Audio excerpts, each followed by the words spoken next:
Tell us about the sustainable growth rate ahead for your company and also a word on the margin picture. What's the margin looking like? Because it's currently between 3 to 4% right now. We have our presence in Maharashtra and Telangana. There are two manufacturing units. The third one is coming up in Odisha. India is a developing nation. We see a lot of demand of our product. Our history tells us that we have grown from 500 to 800 to now 1100 CR turnover, and it is expected to increase with the new plant coming up.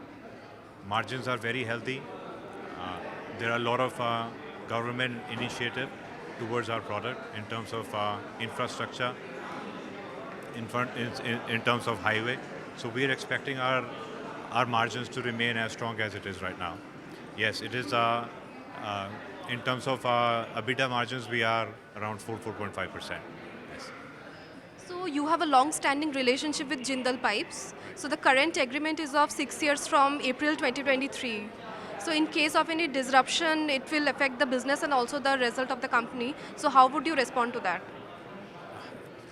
We've been associated with this group for 20 years. The agreement has always been there. Agreement is there. We have other markets as well. We export and we supply to contractors. We supply to crash barriers that is required in highway and some of the other products. So we've never seen this before, but in case there is any, the risk is covered because there are other markets that we can tap into, which we are reducing right now just because there is an agreement that we have right now and we cater to that. So what's the company's current order book and what was it like a year back? It's a very it's not really an FMCG, but I like to call it that because we've never had a demand crunch, as to say. There has always been a demand. The order values are very similar to what it was last year. There's no difference we're seeing. I don't think there will be any difference at all. Although last year the supplies were reduced or the prices were high, there was still demand. Same thing we see this year as well. Prices have reduced, but demand has increased. So on the demand front, not just last year or this year, we've never seen any crunch because we cater to so many different industry. There's always a demand that comes up from one or the other. And it's the dealers network that we have.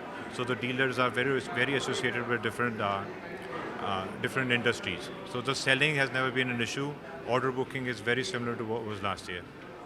So you export globally. So do you think the current EU CBAM rules will anyway pose a challenge to the export? The CBAM, they're only doing a study at this point in time. I'm talking about the European market. They will not, I'm not sure about it, but from where I hear it, the implementation will not happen before 2025. At the moment, they're only doing a study. And we are only a converter of steel, so most of the carbon footprint, as to say, is not under our control. We're doing our bit. We have put up a rooftop solar in both our plants so far. And Odisha also will give it a strong consideration. So for our bit, we're doing our carbon footprint. The CBAM, as for in current year, 1 year or maybe 2 years from now, I don't see it to impact. But if it does impact, it will impact not India. I think it will impact all the steel manufacturers across the world. So coming back to the IPO, the issue proceeds will be used for the working capital requirements of the company. So can you elaborate more on that?